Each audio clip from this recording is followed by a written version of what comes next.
acting is sales. Sales is acting. What do, right? Like somebody's going to give you a script that you have to memorize, and then you're going to have to bring this character to life that you have to intentionally study and know, because you never know when somebody's going to say a different line. You never know what might happen, especially in theater. Anything can go wrong. There's a level of improvisation that you have to keep in mind when you're knocking and, acting, because ultimately the script is there for people and directors to get their point across, but you're supposed to be there to bring it to life.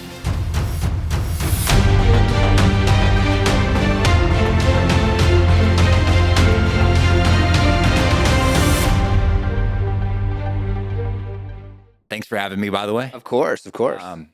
So, way back, I like high school days. Yeah. I was in theater, football, basketball. Okay. I always wanted to be kind of in the limelight per se. There you go. And so after I left, no way. I mean, 'cause I could tell he's like, can I be on this podcast? Let's go. And so after I graduated and stuff, I really wanted to keep doing something like that. Yeah. But as an actor, there weren't a lot of opportunities in Phoenix. And so I dove into modeling to kind of build my resume. Okay. And that opened the doors for a lot of networking and connections that opened the door up for me to consider sales as a career. Interesting. And so after doing, kind of 9 to 5 hourly pay sales jobs for like 6 to 8 months, I got confidence in myself enough to say, you know what, let's just go big and try something that's commission based only. Whoa. And I've never looked back. I mean, it's been a struggle. I've definitely had a lot of bad negative experience that I had to fight through. Yeah. But I feel like it's all worth it at the end of the day. 100%. And what do they say? Like, what doesn't challenge you doesn't change you. Mm-hmm. So at the end of the day, congratulations to then do what you did to just keep on keeping on. It's knocking on a door. I mean, the sponsor of the show is Liftoff Agent. We work with a lot of real estate professionals. Yeah. It's a very small market of agents that actually will do that. So that speaks a lot about your character, the fact your cojones to go out there and like literally do that. We had Jeremy Davis on the show. He's y'all can check out his podcast, and he was sitting in the hot seat here, and he's an actual trainer for door knocking. Okay. So door-to-door door knocking for more so like, hey, not fiber optic, not solar. Like, let me sell your entire house, please. Right. Yeah. Full on contractor. We'll get you the fiber, the landscaping. Mm-hmm. One stop shop. Yeah. So, so very, very interesting. And so when you go out and you start this whole process and you start doing the door knocking, is there much training they give you? Or are they literally saying like, here's the product, here's the pricing, here's going to be even like a route, and then like you just go out? And No, that's a great question. Obviously, it depends per company. Okay. Everybody's going to train different. Yeah. When I first started, it was kind of just, we're going to throw you out with the wolves. Yeah. We'll knock with you for like 30 minutes and then figure it out. Wow. The person that recruited me to the company actually wasn't even on the business trip that I went to. And I was super sketched out because I had pretty much lived in Phoenix my whole life. Okay. And then I get this opportunity and I have to fly out in 2 days while I have a current job to go to McAllen, Texas, like 2 hours, hour and a half from the border. No shit. So I'm just like, like I've never met these guys. Like, should I trust it? And I was like, man, what if I get kidnapped, whatever, like it's all about risk taking. So yeah, those guys weren't even there. It's just like somebody else, a different manager, and trains me for like 30 minutes. He's like, you got it, champ. Just go try it, get your reps in. And I was like, okay, cool. And pretty much the first 3 months, it was just like figuring it out on my own, seeing what worked, experimenting, a lot of like pushing it too far to the point where like I was so far away from what the pitch was supposed to be, getting in trouble, getting corrected back, trying something new, and just a series of failure and lessons that got me to make decent money after 3 months. So would you say that there's something to be said for the viewers and listeners out there? If you're thinking getting into this world of door knocking or even sales, is there something to be said about the script? Like what was already kind of like thought through? Is there merit to that? Or do you think that you've seen more success in shifting that approach? Like, That's So I'd break it down this way. There's two types of people. There's people that are naturally charismatic, naturally likable, Yeah. and aren't afraid of going and talking to people. Yeah. For those people, I'd say use the script as a skeleton to base the information off of, but kind of play with your personality more than you would with the words on the script. Got it. Versus somebody that's like super, insecure, Mhm. never had, a workplace where you have to go out there and earn your own business through Yep. your words. Kind of stick to the script until you feel comfortable with it, because Yeah. it's there for a reason. Like, the people that you're probably working with have been doing that for 5-10 years, and they Yeah. know what they're talking about. So as long as it makes sense to you and you get the key points, it's all should be a guide from point A to point B to point C. Interesting. And the way I like to think about it, coming from like an acting point of view, is, for me, I've always told people like acting is sales. Sales is acting, because what do they do, right? Like somebody's going to give you a script that you have to memorize, and then you're going to have to bring this character to life that you have to intentionally study and know, because you never know when somebody's going to say a different line. You never know what might happen, especially in theater. Anything can go wrong. And so there's a level of improvisation that you have to keep in mind when you're knocking and, acting, because ultimately the script is there for, people and directors to get their point across, but you're supposed to be there to bring it to life. Wow. I absolutely love that. And I love how you segmented two different sides, for viewers and listeners at this end or at this end. And I feel like following the script, as you said, 5-10 years, someone's already had that experience, is going to build up their confidence to then be able to maybe play a little bit about how they're going to like navigate the process. Like I literally just approached like 30 random strangers Yeah. with a camera and did street interviews for Liftoff Agent, asking them, do they currently rent or own a home? And if it wasn't for me, like I'm more of that charismatic side, right? And I've been doing sales for many, many years. So there's an energy exchange, and there's a way that you hold yourself and posture and the way you are that like they can kind of feel it, and then like, come on in, like let's have a conversation, instead of kind of like, your shoulders are down and you're like looking Right. down, and you could feel that energy.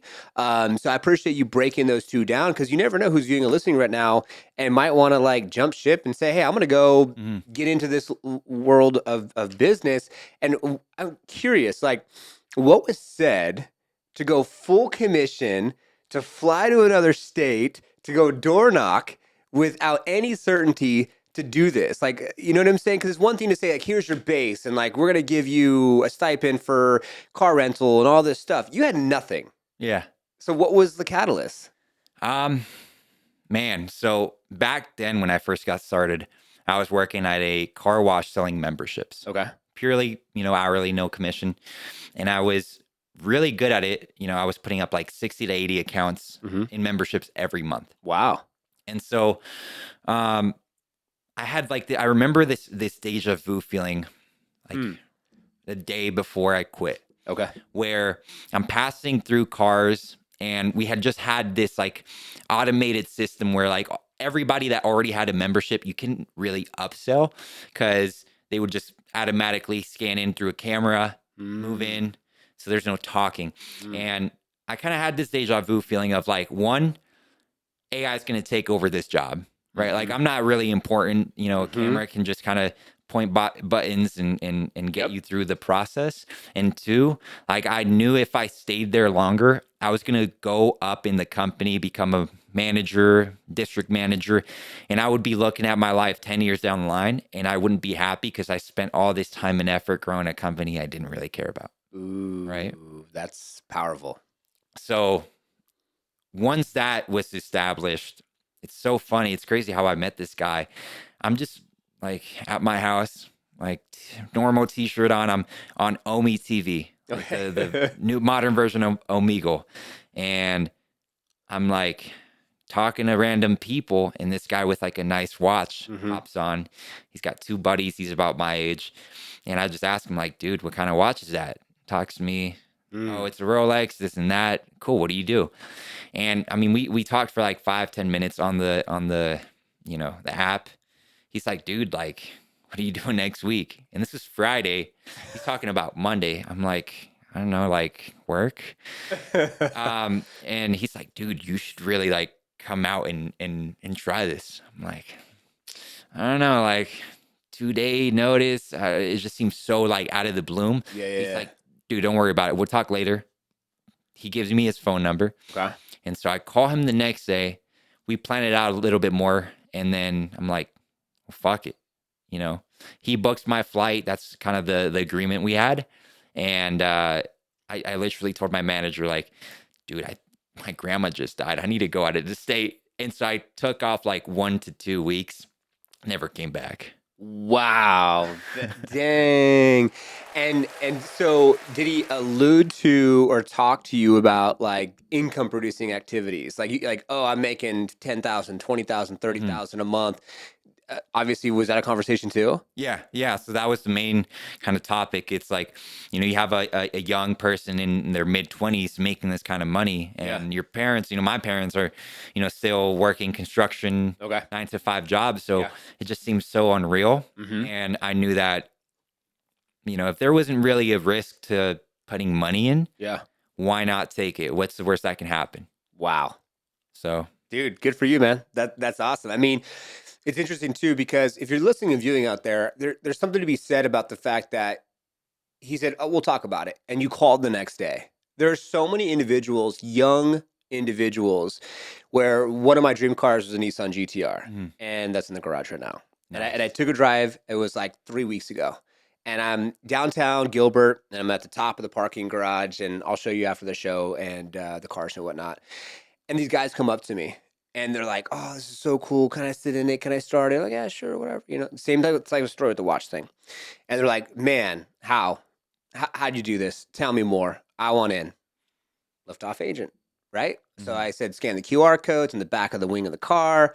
So let's have a conversation. Here's my calendar link. Boom. Set up a meeting with me. We'll talk all about it. Neither of them showed up. So you're out there and an opportunity comes across your desk or wherever you are, like you may want to lean into it because you leaned into it. Now, after leaning into it, you said there's some lows, there's some highs. Let's go a little bit into the stories behind now moving away. Did you see the income that was promised to you? No, my first 3 months, it was a lot of production as far as sales put in, but very, very atrocious install rate. So, you know, at first I was kind of like, I don't want to say scamming people, but I was just like, I had so little training and I was kind of just bullshitting on doors, whatever sounded right. You know, I would kind of just improv my way to the sale, but I would never actually make a client, you know, out of those conversations. It was more like impulsivity. Here's my phone number. Here's my email. Boom, I'll put you on the list. Yeah. And it was more of like a soft close than actually like sitting there and knowing how to, you know, create a really sticky deal. Okay. So my first 3 months, I mean, I made like 2-3 grand in like a week or two. I mean, like in 2 weeks, it was 2 weeks, 2 week trips. I'd get paid out in like the week after that. Okay. But, you know, I didn't like quit my job and I didn't go across the country to make, you know, 1 to 3 grand. I wanted to make, you know, 10, 15, 30 like I was promised. And so that's really what dived me to actually sit there and study and ask questions and, you know, really understand the industry that I was getting myself into. Yeah. 'Cause I had seen the amount of sales I had put in. I knew I had the skill. I knew it was possible. I just needed to dial in everything as far as, you know, body language, mentality, and time. And so once I got that, you know, it just kept compounding.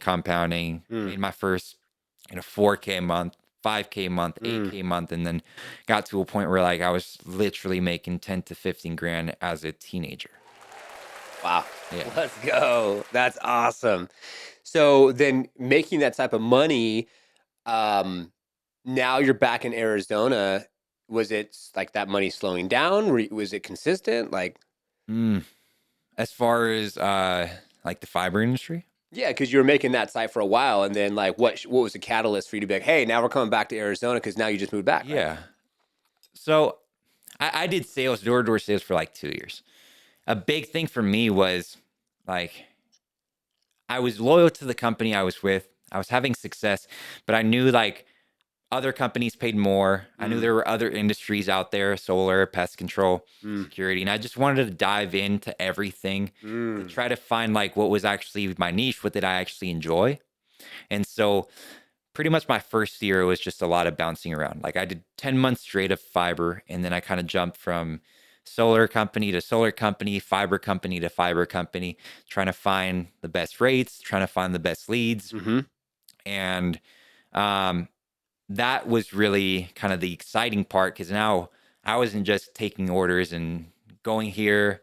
I was actually like creating the plan for me and my team to decide, you know what, let's do this, let's do that. Like, let's recruit, let's, you know, let's dedicate time to this company because they actually have value to give, not just because it's, you know, lazy management. Yeah. And so, as time went on, I kind of got to a point where I was recruiting enough and had enough money to actually build my own team. Ooh, nice. And the reason why I got into fiber is like, don't get me wrong, like you can make a lot of money in that industry, but because there's so much cost associated with taking trips, rental cars, Airbnbs, flights, and I was, you know, coming out of pocket for my entire team, right? Wow. Some people didn't have gas money, didn't have, you know, money for groceries. And so like now I'm supplying that income, and it just didn't make sense as far as the risk that I was putting in associated with the trip compared to the profit. Right. I knew I could make more as a rep without a team. And I knew I could make more by doing something closer to home. Got it. Yeah, that makes a whole lot of sense. And that's where I feel like, you know, it's said it's better to make 50% off of 100 people's efforts than 100% of your own efforts. And I can see that you're working on the leverage part and to see what you could do to build this up. And it sounds like you made all the money, which was great, but then you reinvested it back into the business, but the ROI just wasn't there. Yeah. And the thing is, when you're investing in people, and with all due respect, I'm just going to be honest, they fucking suck. Yeah. You know what I'm saying? Because like you'll find someone, they say that they're motivated, this, that, and the other thing, and then Dave turns around to like, where's your motivation? What happened? What's going on? And then you're buying their groceries, you're taking care of them with different stuff, and it's hard to say like, dude, you know, I'm doing this, and this, and that's where I feel like, you know, building a team, it's almost like what that guy did. He's just like, hey, I'll get you a ticket, plane ticket. The rest is on you, bro. Like, and you had to sink or swim. There was no other way around it. So looking back at that experience, before we go further into your story, what would have you done differently with building a team and going down that road? If you were to go back in time, what would you do differently? I wouldn't focus on vanity as much as I did. Because at that young age, kind of my perspective was, oh, you know, if I invest into like super nice car to bring people's attention, then I'll get more employees, right? If I, you know, have a nice house, or if I have a nice watch, this and that, like it's going to solidify the fact that there is money to be made. But what I realized is the type of people that I was attracting were all looking for quick, instant gratification. And because of that, I was having a lot of turnover rate when things got hard, because everybody was expecting, oh, dude, I'm going to make 5-10 grand my first month. And they weren't seeing that, you know, it's a process. It took me 3 months, you know, it's going to take you however much effort you're willing to put in. And so a lot of people just didn't have the mentality to grind through the muck and be able to say that, be able to think in terms of skill sets and value. Because at the end of the day, sales is a way for you to master communication, psychology, body language. That's my mentality of it is, you know, yeah, there's great money, but there's a lot to learn from doing that. And there's a lot of challenge and fulfillment from doing something that's hard, because it's not easy. Like you're taking tons and tons of rejection every single day just for you to get a couple yeses throughout it. And it's, you know, it'll wipe a lot of people out. And so you really have to set the standard of, this isn't going to be an instant, you know, thing to put all your eggs into. It's going to take time. And if I were to change, it'd be, one, instead of spending all my money in these physical objects and then having a Mm, terrible result, I probably would have just saved and made smarter decisions mm, and then focused on hiring people that understood that it was going to take a while mm-hmm. and had a financial piggy bank to where like I'm not having to pay everything out of pocket for your Yes. lifestyle. Yeah, and then you could invest it into stocks, bonds, Mhm. annuities, crypto, dividend paying stocks where you could be seeing money coming back. There's MFA Financial. I invest in it, and every single quarter I'm seeing dividends coming back full circle.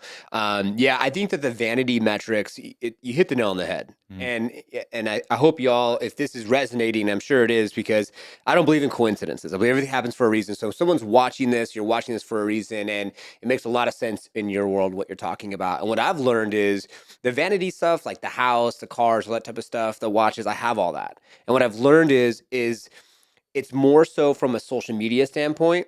It's a good prop. So Mhm. it's a good prop. It helps with views, right? You can get more attention, but it also helps with people being more open to possibility. So like I use it as a tool to then be able to intrigue, enlighten, and then I have other content that might not be as like it might be a little woo woo or a little out there or Mhm. whatever else, because I'm talking about different type of maybe esoteric type content and stuff that's a little bit more uplifting from a spiritual side.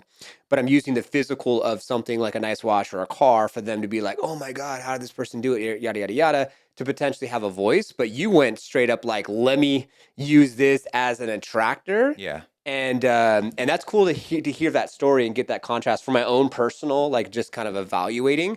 And that's a really good evaluation. Now you know what you know.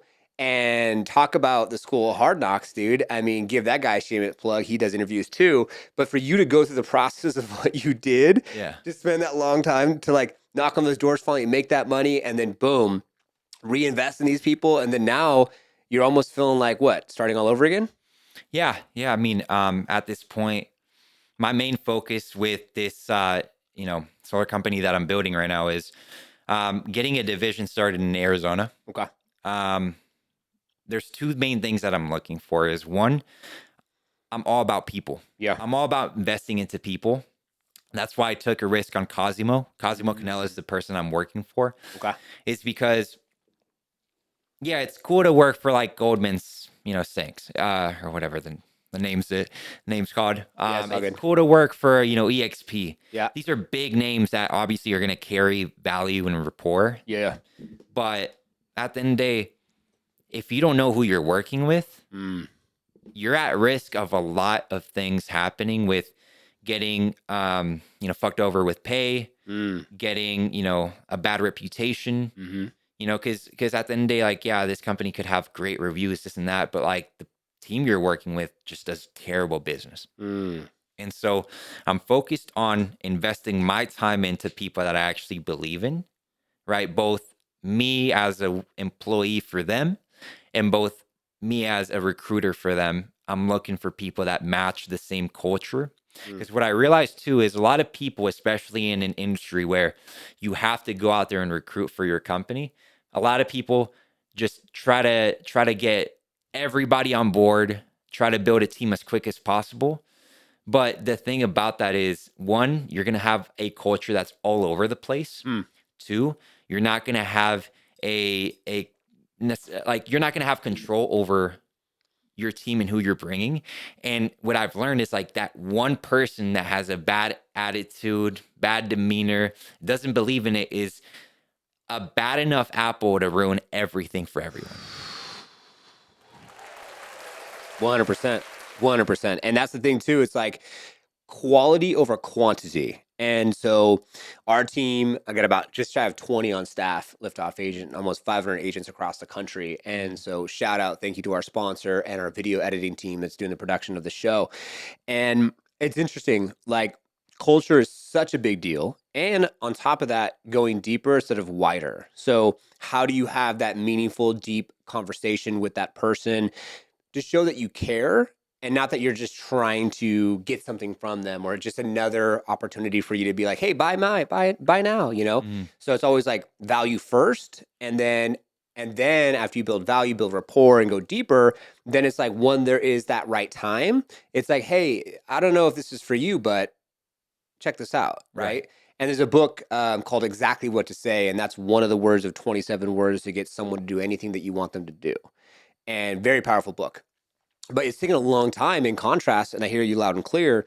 And for anyone who's viewing and listening, to build that culture with Liftoff Agent, I've been doing this company for 11 years. Wow. And so building a company of 11 years to find the right people, it says something about yourself because you have to do a lot of inner work, Mm, a lot of inner work and a lot of understanding and a lot of evaluating. So then you can attract the right people to you because your internal world is your external world. And it's very, very, very close to the same. And who you are, you will attract, right? Like attracts like. And so exactly. now you being where you're at, and I got to say, bravo to you, bro. 20, Yeah. way ahead of the game, dude. Let's give this guy a round of Thank freaking you. applause. Thank you. But it speaks a lot to your character, and whoever's viewing and listening, dude, hard knocks, man. You literally fucking hard knocked for how many years and then built the team and lost to then Yeah. understand what do you need to do moving forward to then have that success. So it sounds like, so solar's your thing. You're going to be building the team. Where are you at today with the process? So, I've been here a week right now. Wow, you're fresh, dude. Already on a podcast, dude. He's like solidifying everything right now. He's like, let's go. Like, Yeah. So, I've been here a week. I already got, started training new recruits that are, working right now. mhm. I'm going currently through a boot camp to become a closer. Okay. Because obviously, one thing I'll say for anybody that's in the solar industry, everybody wants to jump to the closer side of things. Mhm. Obviously, because there is more money as a closer than as a setter. But the thing about it is, like, one, you're managing other people's money, right? Yep. When you're setting appointments for a closer to come in, right? It's up to that closer to get you paid.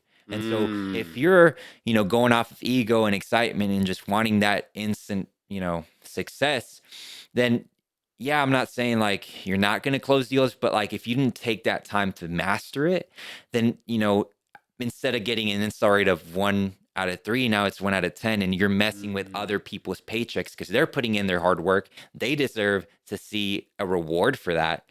And so just take your time. Like nothing's ever gonna go away for you unless you procrastinate and procrastinate and procrastinate. Like as long as you're putting active effort every day, like you're gonna get there eventually, right? It might take 1 year, it might take 1 month. Mm-hmm. You know what I mean? But I'm also currently just kind of putting myself out there. I'm only going to be in Arizona for, let's say, what's February, Yeah. March, April, May, June. Give it like 9, 10 months till August. Wow. Kind of bad at math, so don't Yeah. clown me if it was like less than that. But August, I'm currently in the process of enlisting for the Marines. Wow. Yeah. There you go. So my goal is basically to make a self-sufficient Arizona division for Mm. Cosmo, and then to hopefully pass down all this knowledge that I've gained for the past 2 years of doing sales, Mm. and just having the start of my legacy for Mm. not only as salesman but as a motivator and a leader, Mm. which is ultimately like what my calling is to do, is to be the best leader I can be. 'Cause I have that potential, Mm. but I can't misuse it. Mm-hmm. It's a lot of responsibility having that much power. Yeah. And you just have to be very humble and very willing to give your time. Mm. Because a lot of leaders that I see, not only in the door-to-door industry, but any industry whatsoever, is once you're in a position of power and you're making passive income from your reps, it's very easy for you to become lazy and just depend on that work. I don't see it that way. I see it as a bonus, right? You Mm-hmm. should depend solely on your work and your production.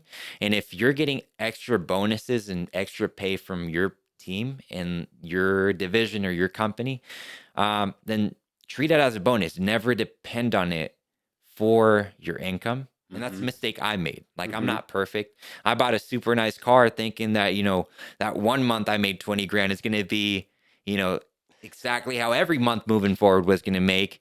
And then the next I made 5 and I was like struggling to pay bills. It's out there. Every single industry, real estate agents do the same thing. Get a fat commission check, and then they find themselves struggling. Yeah, it's easy. You're like putting the cart before the horse because you think this is what it's always going to be, but then it also, shows you how hard you do need to work, Hmm. to keep that going. Yeah, I have this saying. It's like, we all know Spider-Man, with great power comes great responsibility. I really think it's the opposite. I think with great responsibility comes great power.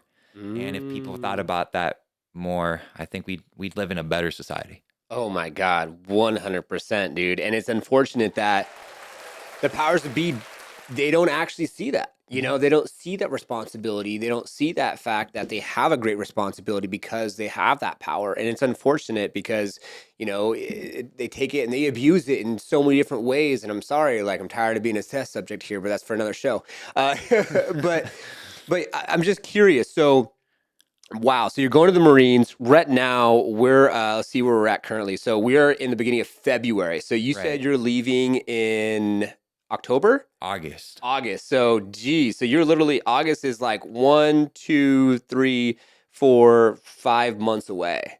Oh my God. So it's almost here quick, bro. So when you think about like your legacy, you think about what you want to do in life. It sounds like right now you're kind of playing around with opportunities and seeing what sticks and kind of what you want to do. And what does like the end goal look like? Do you even have a clear understanding as far as, because now you're going to go to the Marines, you're going to learn a whole lot more there as Mhm. well. But what's the thought like when you think about in the future? Like, where do you want to be? I always hear about stories like Alexander the Great, Genghis Khan, Mm-hmm. you know, super young people that conquered the world Mm-hmm. and did great things for the most part. Yeah. Um, but now in this generation, there's not a lot about that. There's not a lot of people that have the fire to go chase something bigger than themselves, Mm-hmm. and there's not a lot of leadership. It almost seems like the powers at be want everybody to be very submissive and very thoughtless, so that they can just stay in power, not have a revolution, whatnot.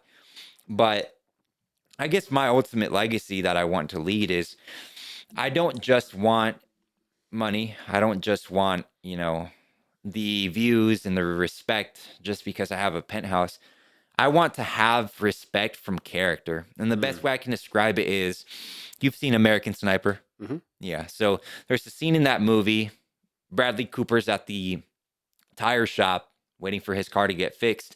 And there is an ex, Navy guy who comes up, amputated foot, stands on it, even though it's super difficult for him to walk, salutes him and thanks him for saving his life. Mm. When I saw that scene, it like touched me, because that's true respect, Mm-hmm. right? That's true respect and admiration.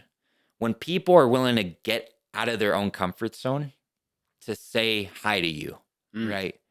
And it's very different when, you're talking about celebrities that, everyone wants a picture, everyone wants to just be seen around you. I don't want people to be seen around me just for clout. I don't want to be seen like a statue where everybody just wants a picture and like, Mm. that's cool and all, right? But I want something deeper where people want to talk to me because I have value to add to them, Mm-hmm. and I can actually impact their life for the better, right? A fucking man. And I'm gonna go a little woo woo deep here. My philosophy when it comes to celebrities is that celebrities were developed to indoctrinate the people to think that there's someone or something outside of them that's greater than. Hmm.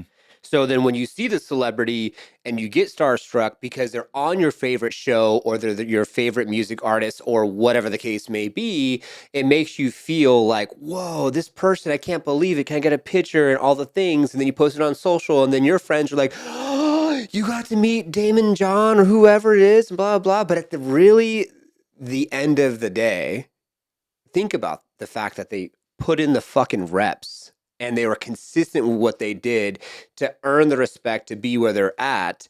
But then you glorify them thinking that they're this thing bigger than what they are. But then if you look at the textbooks from years and years and years, it's always been something. Hmm. Whether, and I'm not, and I don't want to say, I don't want to offend anyone, but we'll just say it. Buddha, Jesus Christ, there's always been something to like really idolize or something. And I'm not saying that, you know, it's not good to look up to people or people, you know, you can look up to someone how, but like, why aren't you as a person, like us as people, as just beings, like not doing more to be able to add value to our neighbor, you know, to just whoever. And I'm right there with you, bro. I that's exactly how I view myself is like, I want to be someone of value because people forget what you said and did, but they won't forget the way you made them feel. And legacy is nothing more than all of the people's lives and hearts you've touched. So when you're fucking said and done, they're like, man, Omar did this, and this, and he was a stand-up dude. And I think it's farther than like, you know, what people think of me. I think there's a quote by Kanye. He's like, you know, who made the light poles? Who made the stop signs? Like, these Ooh. are ubiquitous Yeah, ubiquitous, yeah. things that you use every day and you need to survive in this society. But like nobody knows who did that. Nope. Like how many people know who made the TV? Like that's what true legacy is having impact even while you're dead and even while your memory has been forgotten. Because guess what? If I focus on myself to be the best leader that I can touch people around me that are going to eventually portray that same message and lifestyle.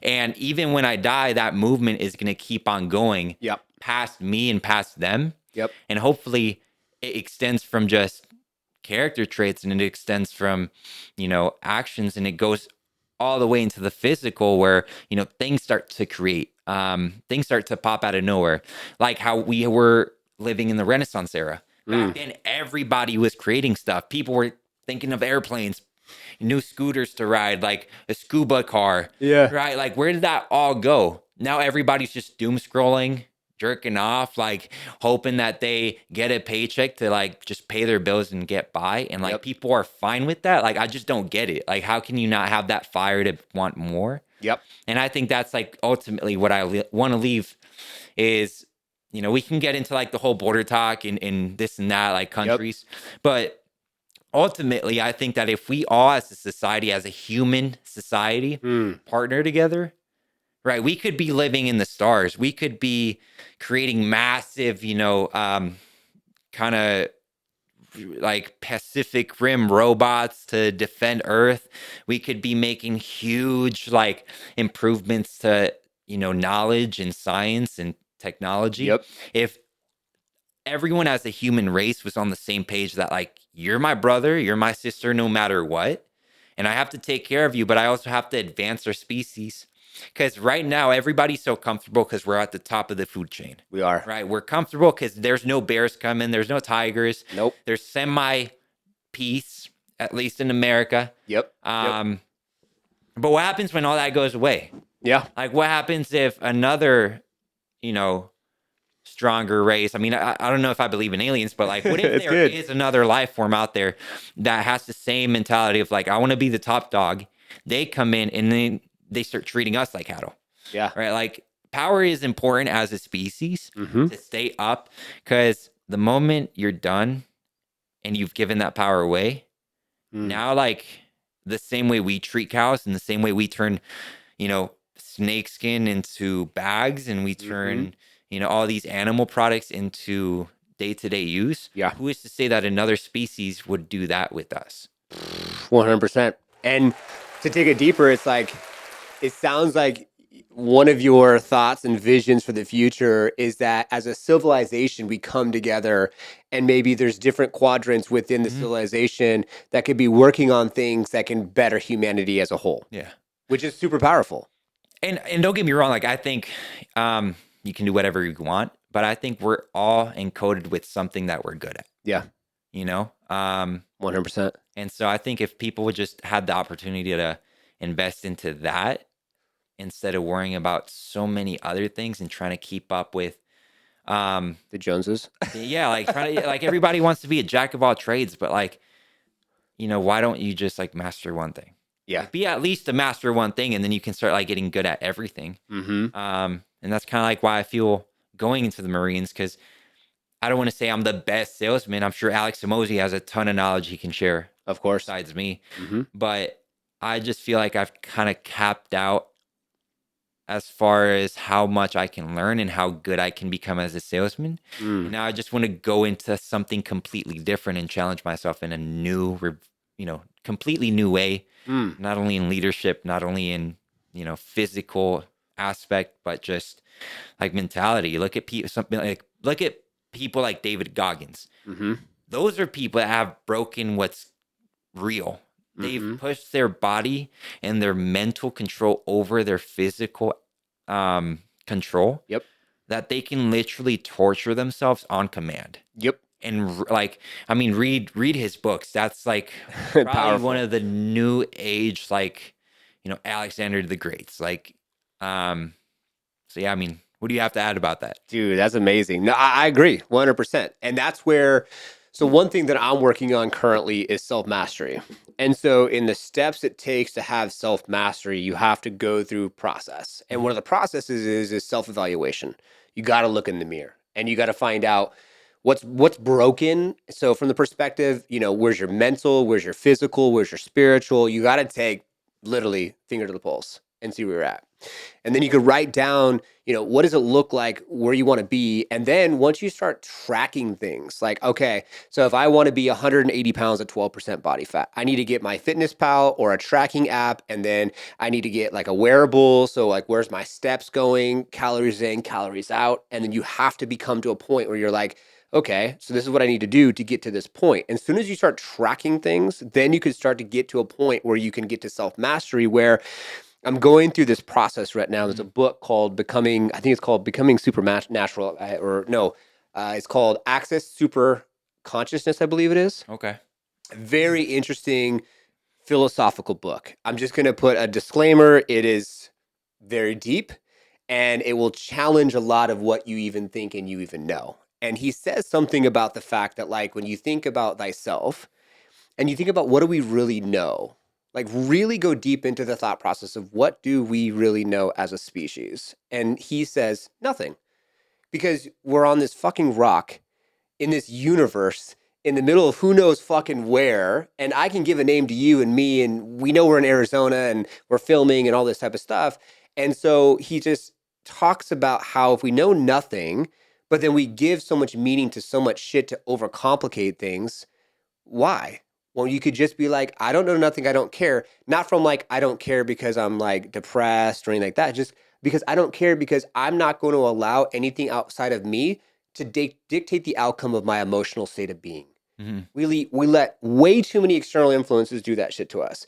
The fucking police officer, the flat tire, the traffic, all the things, right? Mm-hmm. And we're like, oh my God, I can't believe this happened to me and that happened to me. So first off, it doesn't happen like that. It doesn't happen like, oh, this happened to me. It happened for you for a reason, because God's trying to teach you a lesson so you can get past that thing.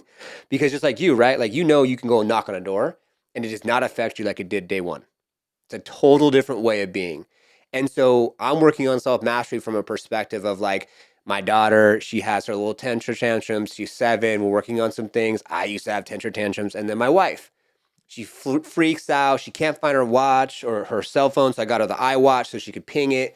So as a family, we're all working on this, a way of saying, you know what? Like, why are we stressed out? Why do you have gray hair? Why are you overweight? Why? Because you're not tracking, you don't have self-mastery, and you're just allowing all this shit to happen to you. Why? In my eyes, is because the Matrix is set up for control in that sense, because it wants us to literally just be in that state of being, of always being in fight or flight, right? Or have the diabetes or have the fucking tray of medicine. And so for me, dude, I'll be 40 in like Really? March 14th. Oh man. Yeah. You do not look like 40. Self-mastery. Wow. Self-mastery, right? And so my wife's 7 years older than me. Okay. Okay. Okay. We're not going to see any ages. Sorry, honey, because she'll kill me. So, but that's the thing, right? It's my goal is to break the construct of what is, just like what you're saying. I'm resonating with you, brother.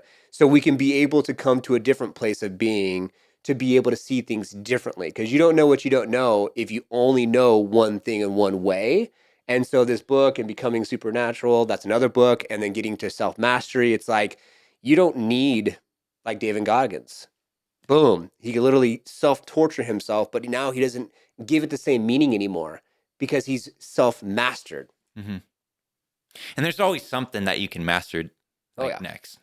Like I'm sure you felt so cocky and confident when you had your company running and you just had your girlfriend. And now Mm-hmm. that you're a husband and you're a Mm-hmm. father, there's a lot of other challenges that you have to face. And it's not Mm-hmm. going to stop there. Like, then your daughter's going to be in her teenage years and there's going to be a lot of more gray hairs from that age. And then you're going to be, doing something else. And that's like the kind of like the spirit that I like to live at. Yeah. Is I never wanted a career for the next 20, 40 years. I could never see Mm. myself doing the same thing over and over again. Nope. I always wanted to just focus strictly on gaining skill sets.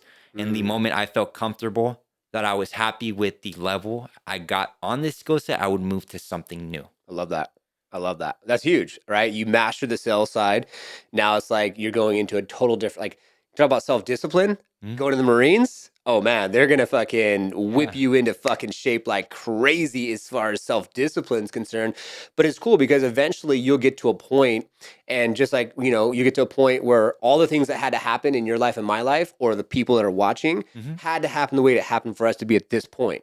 And as soon as you then get into the Marines, you're going to learn all these things that are going to carry you through to your mission to hopefully help the human species and human race to then think bigger. Who Yeah. knows? I mean, you're 20, bro. You have so much opportunity to be able to do so much to serve. I mean, look at Certified Health Nut, Troy Casey, who's on our show. I mean, he's 60. It took him Mhm. like 30 years of non-consistent, because he's going against the fucking grain. Yeah. He's not swimming with the current. He's swimming against the current, and he's showing people the way of a new way of being. And it's so beautiful because now you followed him for so many years, so you probably have adopted things that Mhm. he's doing to you apply to your life. But I'm also super excited for the generations to come, because that's you're Yeah. part of it, and your mindset and where you're at and what you're thinking is, I think, dead on. Dead on. And that's why this show exists, the Liftoff Experience, and have a little alien, because are there? I don't know. Like, I wanna pique people's curiosity with this show, Yeah. because of the fact that, like, I want to help us consciously grow to new levels. And so thank you for co-creating with me today, with this process, because I think that you're a part of it. Thank you. 100%. Yeah. Yeah, 100%. So then, what is your thoughts from the perspective of the Marines, and like, what was that catalyst to be like, this is what I'm doing next? Did you always want to do this, or was it just you came to a point recently? Yeah. Recently. He's like, yeah, recently. I mean, I had looked into it, right? Like the recruiters always go to high school and whatnot. Yeah, yeah. And I grew up watching war movies. So Okay. it was like, it seemed cool, but I never saw it like as an actual thing to do. It just seemed like daunting. 4 or 5 year contract, like it's like my whole life. Mm-hmm. And so recently, a few months ago, like that 4 or 5 year mark, like it just didn't seem like a lot, you know? Because you just put in 3 doing this Yeah, I other just put in thing. 2 years doing solar. Yeah. I mean, fiber, solar, like traveling, like, and it's gone by so quick. So how long can 4 years really feel like? Mm-hmm. And um, I'm not pessimistic by all means, Yeah. but I do believe that there's gonna be something cataclysmic happening in my lifetime, Mm-hmm. maybe yours. Mm-hmm. Because not only is this nation super divided and we're at a brink of a potential civil war, Mm-hmm. not only are we hyper dependent on the electrical grid and anybody could just, EMF attack us and basically send us back to the Middle Ages. C'est la vie. Not only can we get nuked and, go against superpowers that, who knows how many deaths are going to create. Yep. And not only that, I mean, look at AI, right? I was just watching iRobot, like all those things that we saw in sci-fi with Fahrenheit 451 and 2001 Odyssey, Space Odyssey. Yeah. They're becoming real. They're becoming actively real. And Mm-hmm. so I genuinely believe that as much hope and, optimism I have for the future, I really don't think that we're going to have too much time on our hands. Yeah. And so on my own perspective is I'd rather be a warrior in a garden than a gardener in a war. And so for me, what I'm going into, and nothing's set in stone, like it's a whole process to be able to even be selected for that. Yep. but I'm going in as reconnaissance special forces. Got it. So the reason why I came to the conclusion that that job was meant for me Hmm. is because the Marines not only train martial arts, combat, but with that specific job, they teach life support medicine and medical procedures. They Mm. teach multiple languages. You travel across countries. You see poor, ways of life. You get around different cultures. Mm. The culture of the Marines is very, being held to accountability and responsibility and Mm-hmm. leadership. Mm-hmm. There's that level of discipline of like managing time, being clean, and just not giving 80%, when you're running, actually pushing yourself the next mile, because Mm-hmm. it's going to be hard. Like, I know I'm not prepared for the physical challenge and the mental challenge that I'm going to face being screamed at by drill sergeants all day. But to me, if I spend 5 years of my youth, not only is it going to avoid and deter me getting distracted by turning 21 and going to clubs and being able to buy alcohol and weed legally, but I think it's also going to make me the man that I want to be by the time I'm 25. And by then, I have so many benefits, tax breaks, loans that I can take, life insurance policies, savings because they're funding my lifestyle as far as food, rent, et cetera, Mm-hmm. that I feel like I would be in a really good position with very low risk versus if I continue doing sales and marketing and business, well, yeah, like I could make more money, but then what? Like, then I just open myself even more to getting distracted with drug use and Mm-hmm. um, vanity Mm-hmm. and getting comfortable where I'm at because, like, I've seen it with myself. Mm. Once you have success as a leader in business, in anything, honestly, Mm. you get a fat head. Like you start Mm-hmm. thinking you're him and you start having all this ego. And I've seen in other people, but then you kind of stop taking advice from other people. And Mm. now you're stagnant in this position where like, hey, you're great, like you're making great money, you've done Yeah. great things, but like, what are you doing now? That's in the past. Like, what are you doing now? Mm. And so I don't believe that like all these like merits that you did in the past really matter. Mm-hmm. Like, okay, cool. Like Tom Brady got 7 Super Bowl rings, but like, what is he doing now? That's kind of like what drives me. It's just constantly pursuing something new, something new, something new, Love it. never stopping. Man, congratulations and good for you. I mean, you saw the writing on the wall. You're articulating exactly where you want to be and what you want to do within the service. So that's awesome. Kudos to you. You're very structured in that way. A lot of people have no idea and then just find themselves just finding themselves in whatever area. And yeah, I agree to always evolve and change. And I think the big head thing, I could relate to you on that from the 20s. When I was in my 20s, I had a big head. That's why I never had the success that I'm having now. Mm-hmm. And now being in my 30s, I've definitely changed my whole perspective. Obviously, getting married, having a kid helped as well. And I never bought like any of my vehicles or the house because of ego. I bought the house because of opportunity. Right, there's 3 Airbnbs on this property. Oh, This wow. house alone cash flows $6,000 on its own. Okay, Nice. and so this podcast is to help the greater consciousness, greater awareness, people in general be able to have more liftoff personally, professionally, and spiritually. Liftoff agents to innovate the real estate industry by helping people be able to find out where they want to live, but specifically be focused in more so like I moved from California to here. I had no idea. I found a guy. He was on YouTube. He was showing me all these areas. Mm. So I can make an educated decision of what area I wanted to buy with the growth rate and everything in consideration. We bought this during COVID, 2.75 at $1,700 a month. That's nice. 6 bedrooms, 4 bath, 10,000 square foot, 3,300 square foot home. And it's been such a blessing because now we house hacked to make more additional income. And then the liftoff experience gives me the ability to go deeper with connections, relationships, potentially be of service on the liftoff agent side. And that company will be sold for $300 million Great. by the time I'm like in my mid 40s. And so I'm right there with you all about what's next, because for me, it's like, and maybe your viewers and listeners out there, a book. I'm always 3 books a month, reading new Mm-hmm. books, fasting 36 hours once a week, going into different ways of like controlled breathing, red light therapy. I do all these different modalities to be able to work on my tempo to get to a different level, traveling the world and being able to see new things. And then My goal is to hire 100 Filipinos in the Philippines with Liftoff Agent. Really? Yeah, and serve Doing 15,000 what? agents. So they do everything from website development, video editing, Mhm. social media production, and so setting appointments on sales. So we have almost 20 on staff right now, and I want to hire another 80 in the Philippines, and probably another 20 or 30 in the States to serve 15,000 agents, which is the top 1% across the country out of 1.5 million agents. How do you feel about using AI automated agents to do that work? I think AI is good from the perspective of things that you need help with, like, say, I'm not great with reading. So if I'm not great with reading and I do voice to message and I'm writing a message for a Mhm. post, I'll use ChatGPT to do punctuation, spelling, and to fix up the actual writing that I wrote. Um, it can help out with blog writing, can help out with some different things. But the thing is, and one thing that we're really training our staff at Liftoff Agent is our sponsor here is that being proactive.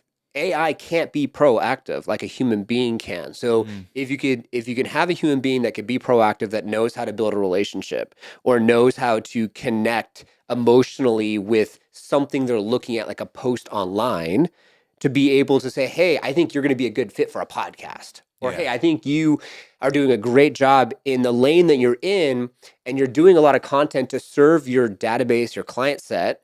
But have you ever thought about doing like a map on a website showing your coverage area with a comprehensive guide to be able to add even more value?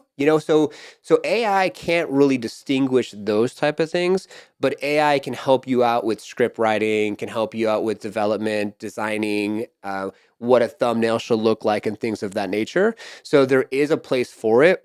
The next generation of AI is actually doing the work from the perspective of setting up an LLC or a C corporation, filing of taxes, and that type of stuff. That's when you start replacing jobs. Okay.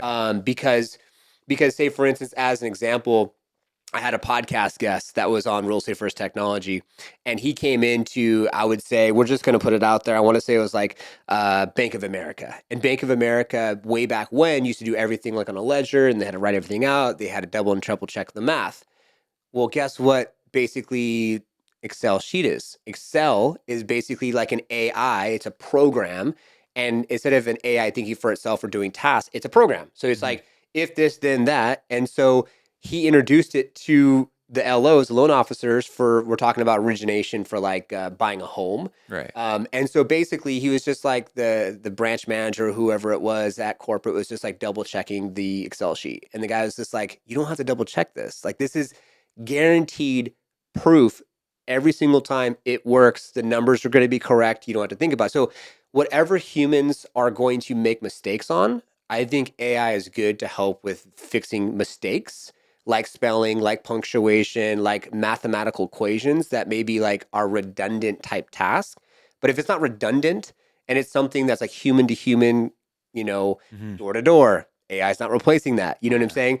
Doing electricity work. Like no one's gonna AI is not gonna replace electrician just now because it's too technical, and a robot coming in here and opening up that panel and going into those light switches is going to be extremely hard. So I think that AI has its place. We definitely use AI within Liftoff Agent to help out with thumbnails, copy, title, blog writing, stuff like that. But then we have the human element that could be proactive to read through it to make sure that it is not sounding like a robot. It Mhm. sounds more like a human. So I agree with you. Going back to case in point of what I was saying was that I agree with you. It's always about what's next, and being self aware like you are, to know that, hey, after you turn 21, you may be interested in clubs, drinking, weed, all these other things. And so why, when you can go get the discipline you need and get paid for it, Mhm. and Yeah. then you could do what you want afterwards. And like, we're gonna live a long time. You know what I mean? Like, you're 40. I bet you still feel like you're 20. Oh my God, You bro. know what I mean? Yeah. My goal is like 120, bro. Yeah. I'm like, why not? Like, Like now we got peptides. Now we got tests. Like, dude, I love that whole like health kind of sciencey part of what's kind of certified popping health up. nut, huh? Yeah, I Yeah. could tell. Yeah. No, it's crazy, man. I started watching him like at 14 years old. Him and David Elliot Hustle. Yep. And dude, I started like doing breath work. I was like pass out trying to do one of those DMT like breathing rituals, and Yeah. I was just like too young to like even like hold my breath that long. But Damn. uh it kind of changed like my trajectory. Hmm. That's why like I know it matters to like speak out and put yourself out there, Yeah. because like they impacted not just me but thousands of people. You're impacting thousands of people, and it's just going to get more and more as Yeah. those people share that information. Yep. So ultimately, like, if somebody learns something from your podcast, great, like give the credit to you. But ultimately, like, I feel like it's more important that they pass along the information even if Mm-hmm. you're not in the picture. Mm-hmm. And I feel like that's your goal. Oh, 100%. I don't need someone to say, oh, because of Mr. Liftoff and Liftoff experience and this, that, and the other thing.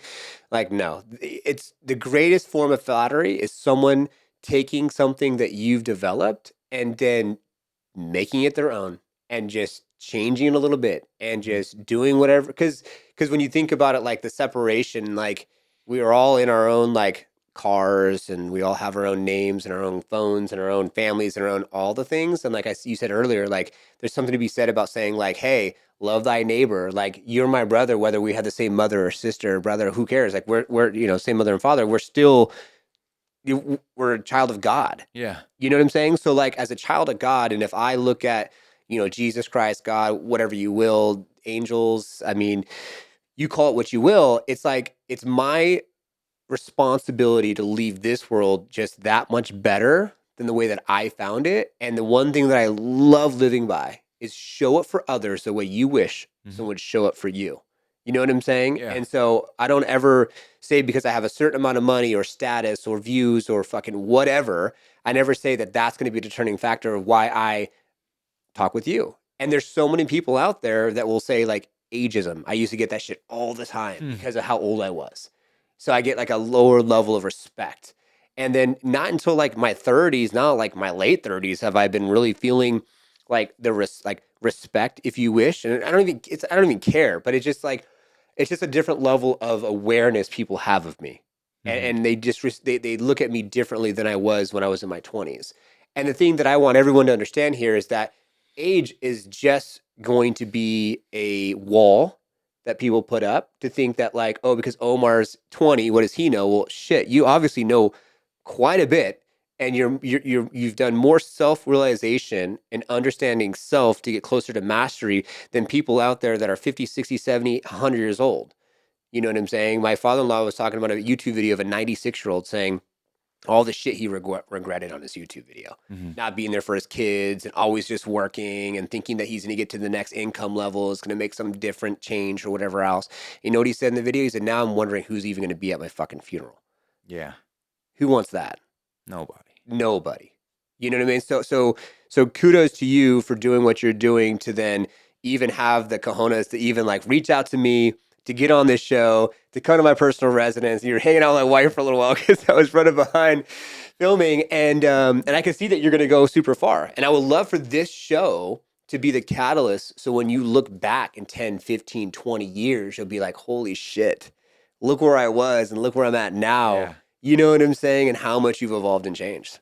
No, it's crazy. I mean, I did a podcast when I was 17 and I was Oh, you watching did? it. Yeah.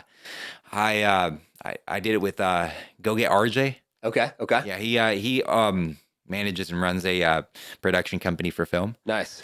And so I did that with the interviewer was Fleek Sauce. Mm. I saw that podcast like not too long ago, and I was just like, dude, I don't even recognize this person that did that podcast. Like, it was so different what my priorities were in, and so different like where my head was at, let alone like looks. And so like I hear you, like, 5 years down the line, 10 years down, like I'm gonna look at this and I'm be like, wow, like maybe I was, in the like maybe I did hit it on the nail. Or maybe I like learned so much more that I was just like, oh, you're like very far from what like you were supposed to be talking Yeah. on. But it's all about trying. Mm-hmm. Obviously, like, don't try to fail, try to succeed, Mm-hmm. but don't be so hard on yourself. Have grace that like, it's Amen. gonna take time. Nobody's perfect, and if you made a mistake, just learn from it. And if you did, people wrong, like, apologize. I'm sure like they're okay letting that relationship rebuild Mm-hmm. as long as you take accountability. 100%. And I don't think that anyone who's viewing and listening, don't categorize yourself on age. It doesn't matter how old you are or what you're doing. It's Or like anything. anything. Because I feel like a lot of people they'll take something about themselves, their skin color, their sex, their race, their age, Mm-hmm. their background of financial you know Literacy beginnings or yep. or literacy, Mm-hmm. and they'll use it as an excuse over and over and over again to dictate why they're a loser.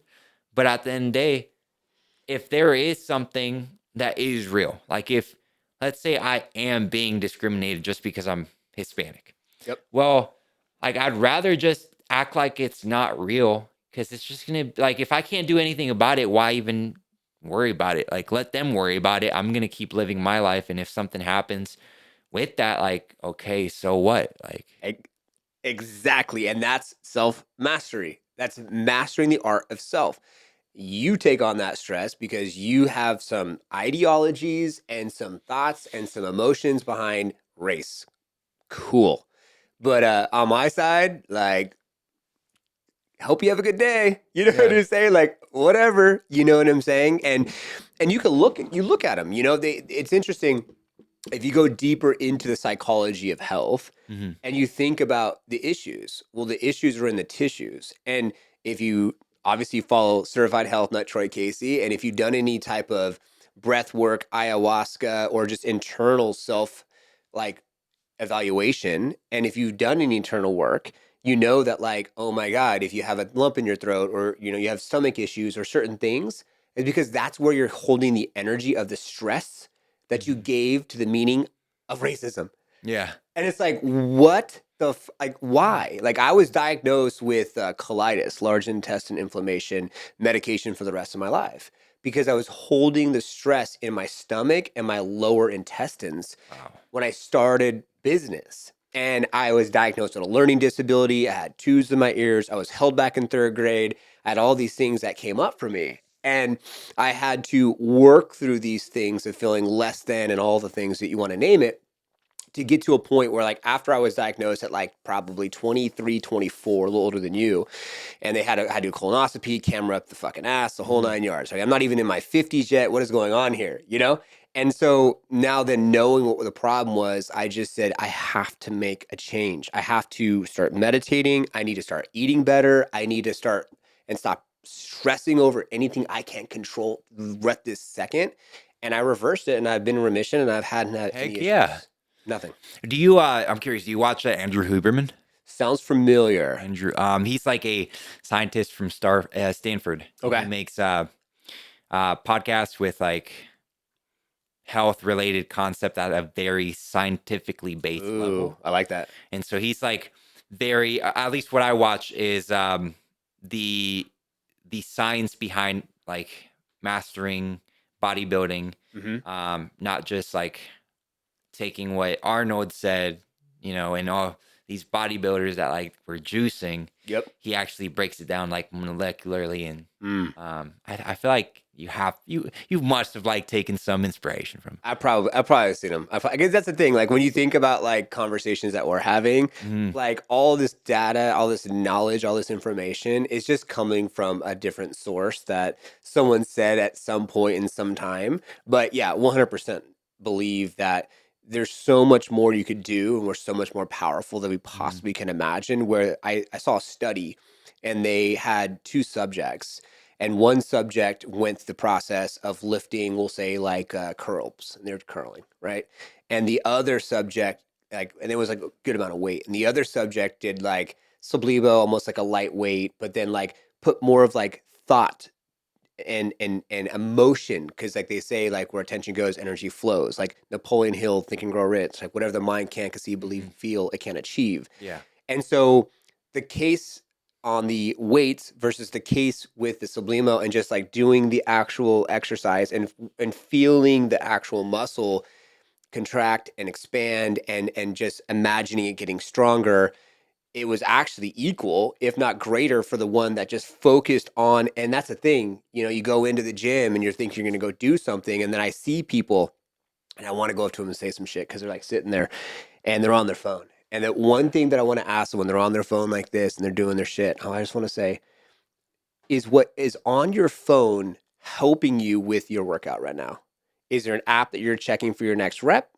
Is there a timer going? Or are you listening or watching to something that's programming your subconscious to get bigger muscles, lose fat, or have more energy because of your activity?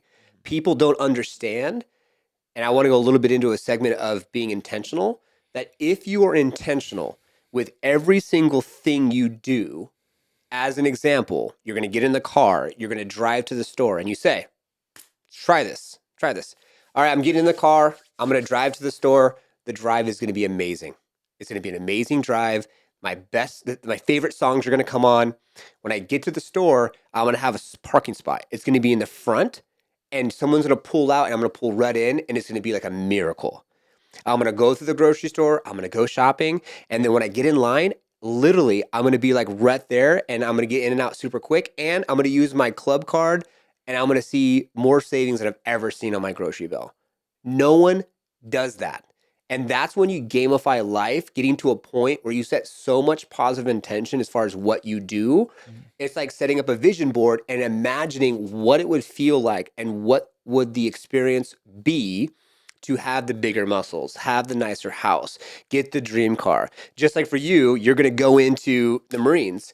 Now, you said there's still a process and everything else, but I guarantee you, if you just set the intentions and you tell yourself exactly how it's going to line out, you could probably set the intentions to a point where you're almost going to line out the entire vision of what it looks like. Just sit there, meditate, and you do it like once a day, twice a day, a couple times a day for weeks on end. Dude, you literally can almost like hack the system. Yeah.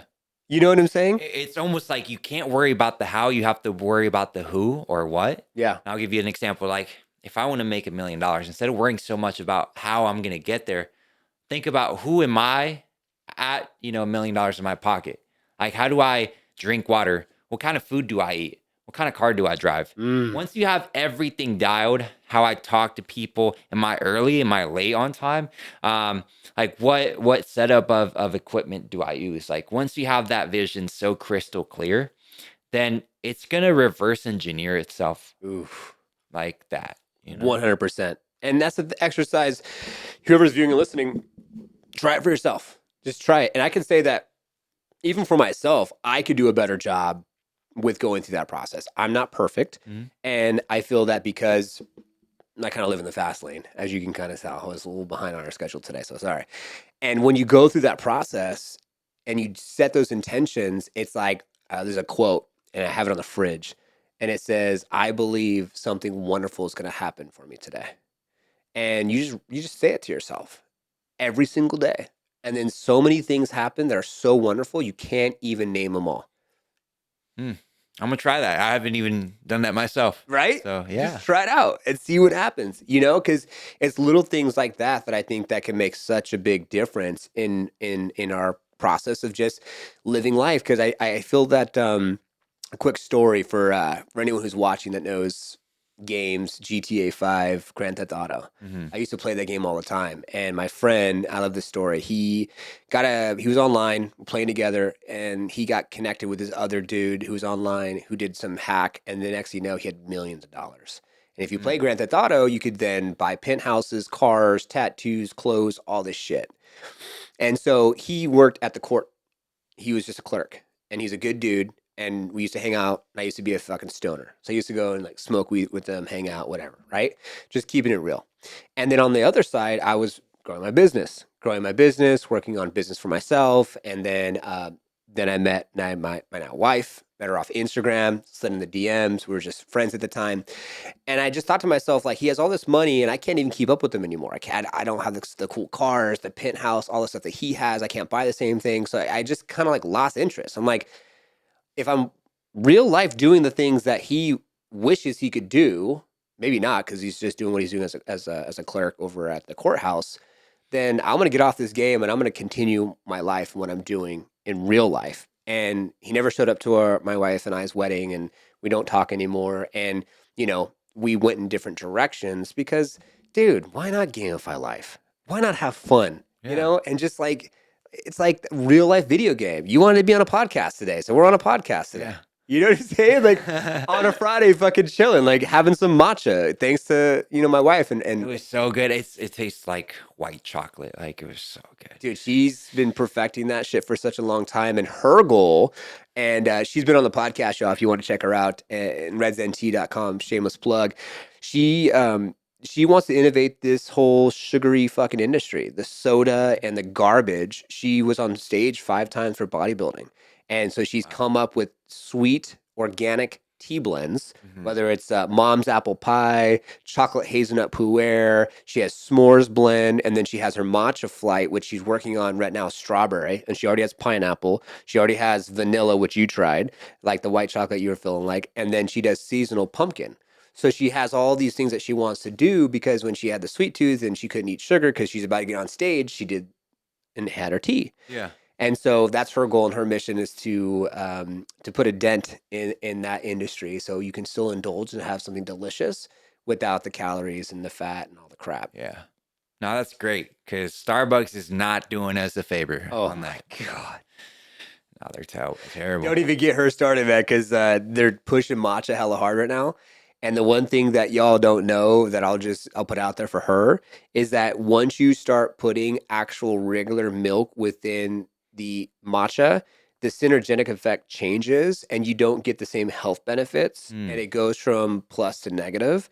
And as much as you think it Wow. tastes delicious, they're packing it with extra sugar as well that promotes your diabetes and doesn't give you the health benefits of you just going to redsnt.com and getting some matcha, and make sure you use almond milk because then you'll actually be able to have the same flavor and taste as like say Starbucks, but you'll get the health benefits. And then you could put less.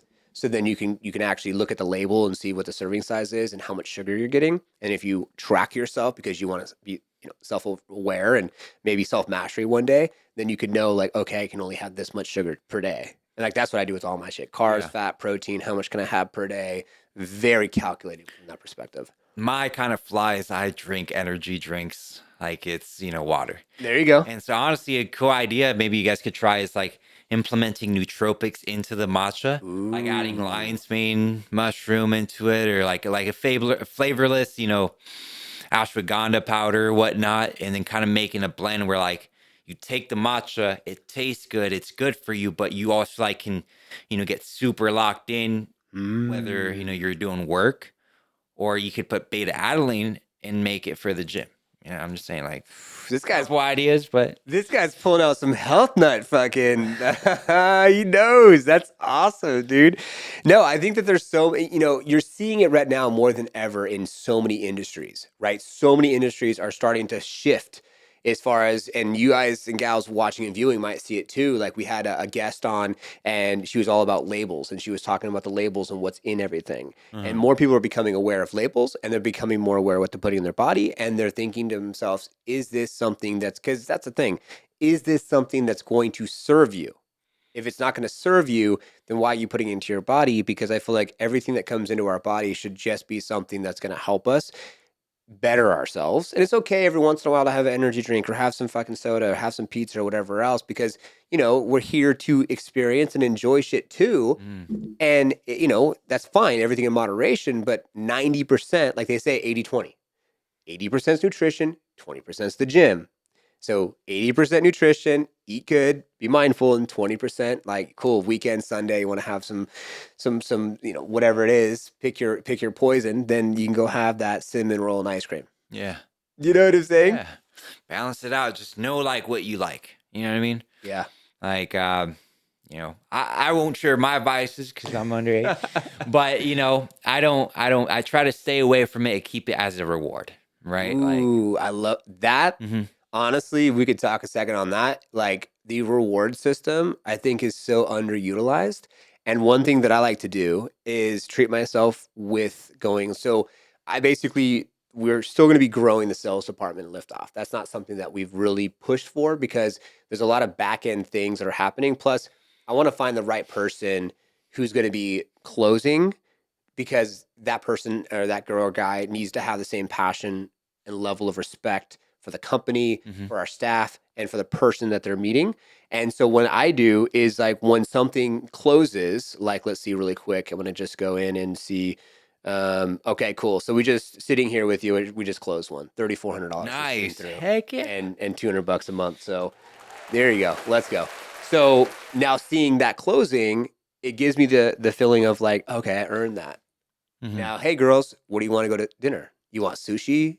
You want Mexican? You want Spanish? You want Mhm. what do you want? Italian? You know? And so that's how I treat myself to do that, right? And so that's where it's just like I feel like more people, if they were to have that, like, hey, I'm gonna fucking go to the gym and go get 20 minutes on the stairmaster or cardio or whatever it is, treadmill. Then you get that, go get yourself an Olipop, a little bit healthier than regular soda or something like that, Mhm. or fine, go get your ice cream. And so I love that. What ways do you use that like reward treat system? Mm, that's a great question. Like for example, if I've been hitting the gym consistently for the whole week, and it's like the weekend, why not like let me go out to Crumble Cookie like for one time, Ooh. you know? Or if I've been, super disciplined when it comes to staying away from like drinks cuz like Okay. honestly I don't really struggle like with food, Yep. but with drinks it's like I'm just a drink guy. Okay. I'll drink soda, Mm. you know, juice, Mm-hmm. and so I'll try to stay to water, Okay. and then I'll reward myself with like energy drinks. Okay. Um, and so right now, like what I'm using it for is more habit building. It's like Mm. I'm trying to read the Bible more because I have Ooh. never like built kind of like religious discipline when it comes to opening that book. Okay. And so every night, like I'll just tell myself, if you open up that Bible and just read 10 pages, then I get to watch a movie. Right? Or Ooh. like sometimes, it's getting late. I'll just ask myself to open one page, one word, one word. Because sometimes, 10 pages can seem like daunting Oh and you're yeah. tired. So just as long as you open up the book, like, fine, watch that video before bed. Or like, just do that before like you indulge in entertainment. I love that. That's actually a super smart idea. And for viewers and listeners, what do you do? Do you do the reward treat system? And if you don't, comment. We want to know what could you do starting today. Let's take actions right now to potentially, make that happen for yourself. And we would love to see that happen. And so you just opened it up. So I'm gonna walk through this door. Hmm. There's that saying, right? You can lead a horse to water, but you can't make him drink it. Yeah. I'm drinking the damn water. So you're reading the Bible. Yeah. So, what was the catalyst with that? What has been your finding so far? Did you grow up religious or did you grow up in church? Yeah, I grew up in church. My parents were Catholic. Okay. And so, growing up, like I kind of was just forced to do everything. Yeah, yeah. But I kind of fell out because of that reason, because it wasn't genuine. It was just like a mandatory kind of thing that I had Yep. to do. Mm-hmm. And then I started kind of getting deep into like the Vatican and just tradition and religion. Mm. And I completely denied my faith, denied Jesus, Okay. stopped reading the Bible. And I kind of just went on a journey talking to Muslims, Satanists, Mm. Buddhism. Like Mm. I just started diving into it. I never like fully dove into one religion, Okay. but I was just curious enough to know what was out there. Wow. And um, what I realized is, you know, um, when I was working fiber, I started working with this guy named Jagger Farmer. Okay. He had kind of had like really rough upcoming, being raised around household of drugs and Mm. being in a super small town, perks, Mm-hmm. downers. It was Mm-hmm. just there's nothing to do 5 to 50 miles around your house. Like that's what else are you gonna do to have fun? Yep. And he kind of was able to change his life through going to the oil fields and being in that state of discipline. Mm. And during that time reading the Bible, that after he spent that amount of time, it transformed his entire life, Wow. and he became the person that I look up to. He's a little bit older than me. He's 22. Okay. We kind of started doing fiber optics and door to door at the same time, Mm-hmm. so we went through that journey together. But seeing somebody that was living the life that I wanted and having the character traits that I wanted, and the leadership skills that I wanted. It motivated me to be more open about religion. And even though I don't consider myself religious for multiple reasons, I think that the Bible is filled with knowledge and wisdom that you can take, especially like the Gospels. Like I've been reading Mark, Luke, and John, and it's just like every page is just, knowledge after knowledge after knowledge that you can take for whatever. It's like a lot of people want to make religion and Christianity and the Quran and this and that like so cliche to talk about, but like it's a book. Like even if you're not religious, even if you don't consider yourself a Christian, I think you should read the Bible Yeah. just on the wisdom that it gives you. Mm-hmm. So right now I'm reading Proverbs. I think I'm like at chapter like 16 or something like that. Mm-hmm. And I've learned a lot. It's I think the reason why it's important is because you're having to figure out your morals from pretty much zero up, right? And sometimes it's hard to decide, maybe is this bad for me? Is this good for me? And so I think it's a great foundation to just like base your morals on, to say this is how you should treat people, this is what you shouldn't do. And maybe not like making such a big deal where it's all fear based and you do things because you don't want to go to hell, but more you do things because you just want to be better and you feel like this aligns with you. And I know it's not popular because like a lot of people and even the Bible will say, you can't be on the fence. But I just feel like if you focus on being more like Christ and focus on taking care of your temple, which is you, and living a life of Christ, of Christ consciousness, Yep. then ultimately I don't think God's gonna be mad at that versus somebody that's, got a million pictures of, the cross and this and that, goes to church every day, reads the Bible like it's their job, but then doesn't even apply any of that wisdom day to day. Ugh. Right. And you talked about how you take care of your body. I feel like that's the one issue that really resonates with me with religion, is that everybody associates the church and these temples as the house of Christ and the temple of Christ. But in reality, I think we're the temple of Christ. I think our body holds God through our soul or the Holy Spirit, whatever you want to think of it. And it's our job to keep this body running. It's our job to take care of it at the best possible discipline that we can. Because think about it like this. If God gives you, let's say, a nice car, a Porsche. Oh my God. Porsche, because it's right there. Yep. And he gives it to you for a year. He's like, I'll be back next year. I'm going to see what you do with it.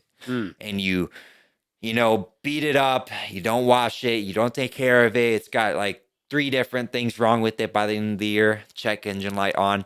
And he comes back and he's like, dude, like I gave you a free car. Why are you mistreating it so much? It's a Porsche. Like, you think he's going to give you a Bugatti next? Or do you think he's not going to give you anything because he doesn't trust you to take care of what he gave you already? So that's how I feel about it. It's like, it's our responsibility to take care of our body like a car that God would give us. And if we prove ourselves to him that we can actually take care of the only thing we can control, then he's going to bless us with other riches like wealth, like physical, computers, houses, this and that. And then hopefully in the afterlife, we'll either be reincarnated in a better situation, in a higher, dimension, or hopefully we'll go to heaven. Wow.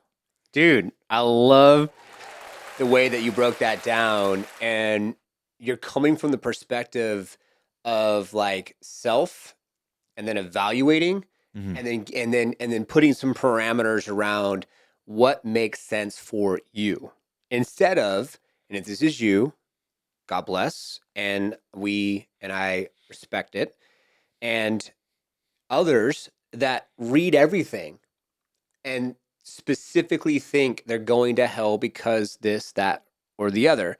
And I love how you really went deeper into the process of like, someone could be like, yeah, wearing the cross, they got the Bible, they go to church, but they're cheating on their wife. They're doing all these things, and they think they could just go to church and repent. Oh, forgive my sins, blah, blah, blah, and like using it like a crutch or some shit. And it's so interesting to see that there is different ways. And that's the cool thing about all of us as humans. We have our own interpretation.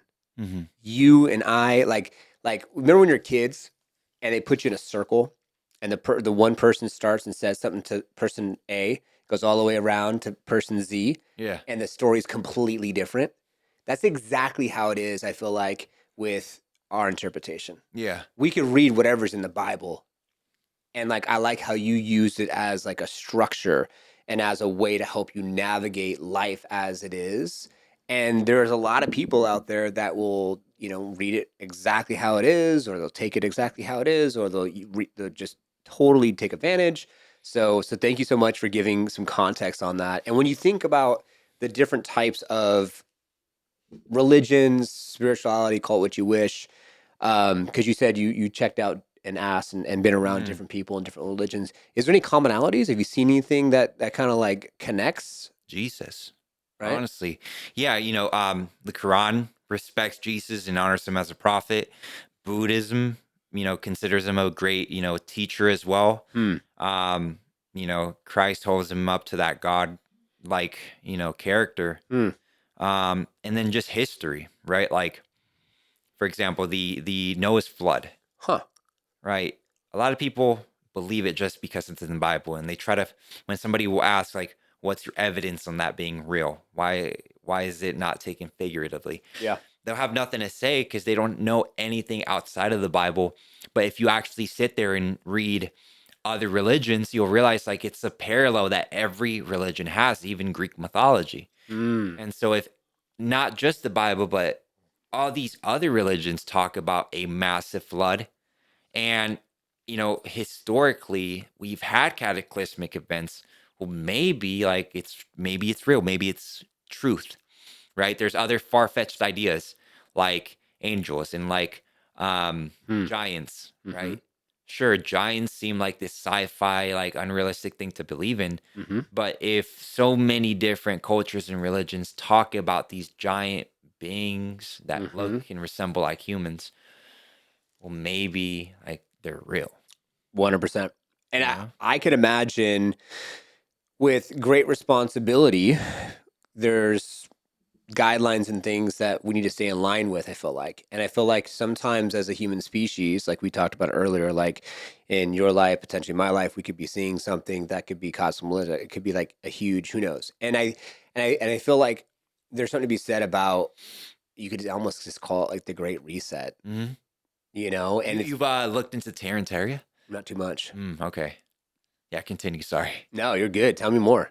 Terrantaria. Well, like I'm not an expert, It's all good. but essentially the kind of concept is that before modern day life, there was a great reset where this other world pre-flood existed, filled with technology, filled with um, you know communication, filled with culture, where you know everyone talked to one another, and there was a different way of life Hmm. that was completely wiped out. And so essentially think about how all the pyramids across Europe, Asia, Central America, they're all built the same architecture, same hieroglyphics, same depictions of the same Mm-hmm. characters, Mm-hmm. right? You read the book of Enoch, and it literally tells you that all the Greek gods and Greek,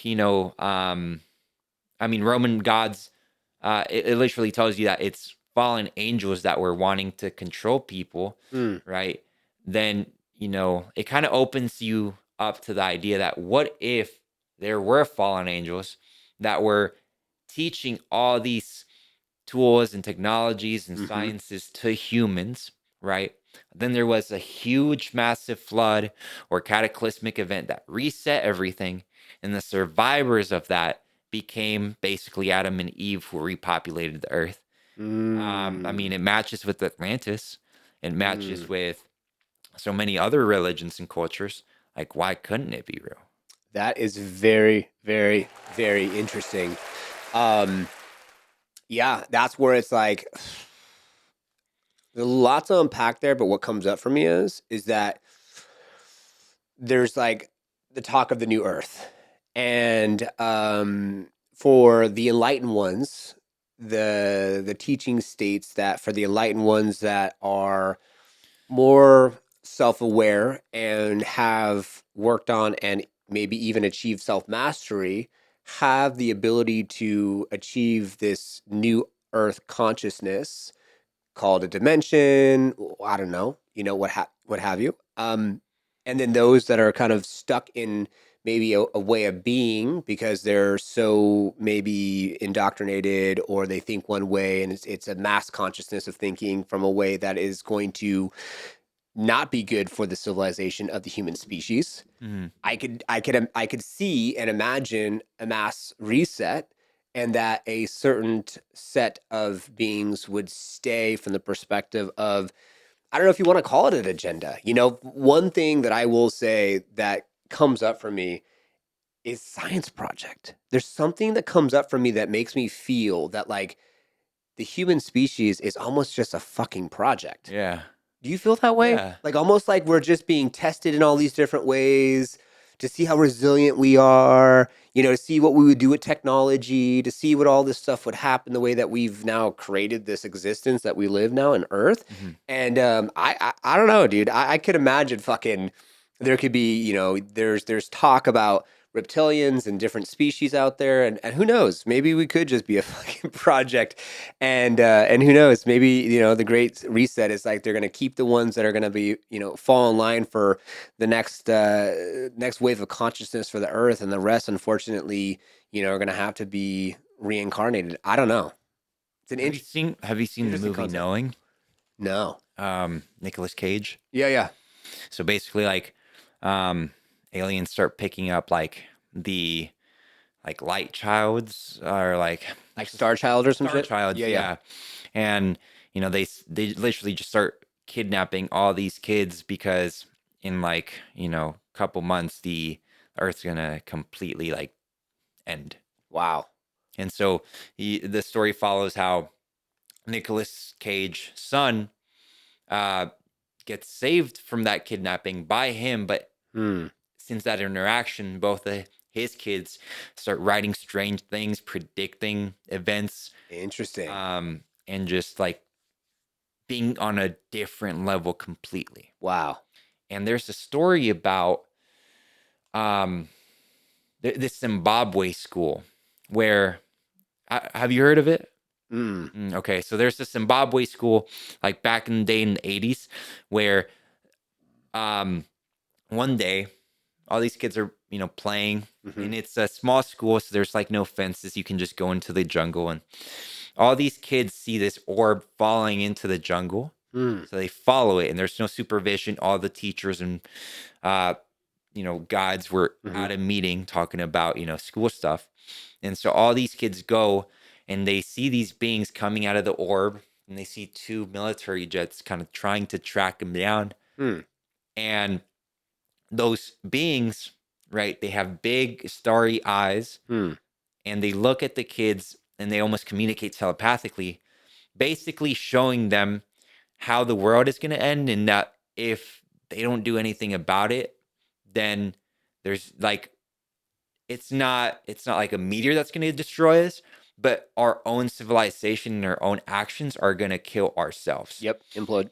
And the crazy thing is that they took all the kids that were still alive in their 30s and 20s and 40s, and they all swore that that was all real. Hmm. They had all the kids drop pictures of it. They have it all recorded. I think I've seen this. And it just goes to show, like, coming back to like there's going to be something cataclysmic that happens. And that might not be, a godlike event where a huge meteor just destroys us. I think it's just going to be our own sick thoughts that lead to our own destruction. Yep. And that's where I feel like there's a shift, and this is what I've been seeing, and this is one of the reasons why I started this show. There's a shift happening, and there's like I'm connected. So Troy Casey, Mhm. Optimize, Michael Rilaviolo, like he's been on the show, and he has something called Jungle Rhythms. And when I get back from Japan, I'll be doing this podcast live at his event with Nice. 300 people that are all in line with this type of concepts. And in one way or another, they understand certain type of things. And I feel that there's a level of consciousness which we are part of to help civilization start to get to a different level of awareness. And I Hmm. think that not everyone needs to understand what we're talking about. And if you're listening and you resonate and you understand what we're talking about, then this is for you. And if you're listening and you have any fear or anxiety or like, holy cow, this is super heavy, just try to let that go and allow yourself just to just listen and without judgment. Because when you start trying to have the ego judge what you're listening to, that can cause some stress and anxiety in your body. So you just got to like just allow. Best way to explain it is just allow. And so there's something to be said about how I feel like we already are starting to get to this new level of Hmm. consciousness and awakeness, and that's why I like Troy Casey and what he's doing. And Troy Casey's a little bit on the science based health, government. He's a little less esoteric-ish, but there are a lot of other people that do. If you know, like Paul Selick, I Am Word, or if you know Abraham Hicks, and you've heard of the book The Law of the Universe. Hmm. There are, or you know, Dolores Cannon. There's a lot of teachings out there that are channeled scripts saying that people can tap in telepathically with beings, energy, God, whatever you want to call it, angels, to then get downloads Hmm. to be able to then help us as a civilization. And so I do believe that myself, including you and whoever's watching, is a part of helping this move forward in Hmm. some capacity or others. And I don't think that everyone needs to really understand what we're saying, just be more open to it. Yeah, yeah, I agree. I think what we're leading up to in the next either 10 to 50 years, maybe more, Mm, is there's going to be a split in humanity. mm, Right? There's going to be one side that loves technology, loves science, gets the neurochip on their brains and depends on science to basically move mm. them forward. And then there's going to be a different side of humanity that rejects all this modernity and chooses to connect to source, right? And they value going out to nature. They value breath work, right? And what we're going to start seeing is as people that in technology merge together, there's going to be people that basically feel like they have to adapt to keep up because obviously somebody with like a brain chip, like they're I mean, I don't know how it works, but I'm guessing like they're going to be smarter. They're going to have Google at the forefront of their head. Or, people are I think we're going to start seeing people literally chopping their limbs off to have Mm, metallic, like hyper realistic limbs, right? interesting. So we're gonna have that direction of people that go this way. We're gonna have a subsection that they don't really want to go that way, but they feel forced to. And then we're Mm, gonna have a different section that's gonna be less of a population that wants to keep, nature at hold, values how God created us at his image. mm-hmm. And those people are gonna start in this kind of wild, but I think we're going to start seeing those people unlocking telepathic abilities Mm, that we already have. mm-hmm. And this is probably the most controversial thing that I'm going to say, but all the things that Jesus did, I think we can all do. I genuinely believe that we can walk on water. I genuinely believe that we can heal the sick with just our energy. I genuinely believe that, if we really dive deep into chakras and meditations and what breath work does to you and all these things about the body, all these superpowers that they show on movies, you can tap in Mm, instinctually. All these things that they promise through technology, you can gain by yourself. mm-hmm. And so there's going to be a war where we're going to get so far in this point, that people are literally going to have like metaphysical powers, especially as the use of psychedelics gets more widely like Adapted. communicated and Mm, adapted, right? More people are going to be more receptive because LSD, mushrooms, Molly, like all these drugs, even ketamine, like you're not only seeing them being more adapted, like, you're seeing ads of ketamine treatment for people that have PTSD. yep. You know, Ayahuasca. ayahuasca is becoming more popular. Joe Rogan's doing a fantastic job, encouraging people to do mushrooms. All these things are going to open up those parts of our brain Mm, that keep us limited. Mm-hmm. And yeah, I think that's going to be the final war of humanity. It's going to be the people that decided to adopt technology versus the people that decided to work on themselves. And then there's going to be like this mystical kind of tech war. And then that's going to be the deciding factor of like where the earth goes. That's very interesting. Yeah. I love that.